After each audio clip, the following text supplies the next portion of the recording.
Ég valdi HR út af því að mér fannst ég hafa heyrt mjög mikið það hvað var vel haldið utan nemendur og það eitthvað sem ég hef klárlega fundið fyrir. Mér finnst mjög þægilegt að geta valið á milli að skrifa ritgerð eða fara í starfsnám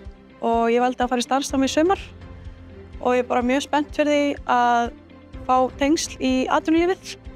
og nýta það sem ég hef lært hér í raunverulegum aðstæðum. Í dag finnst mér ég koma betur auga á tækifæri heldur en ég gerði áður en ég fór í þetta nám sem er fyrir mér mjög mikilvægt og hefur breytt mjög mikið hvernig ég horfi á hlutina. Eftir að hafa verið í námi á fleiri en einum stað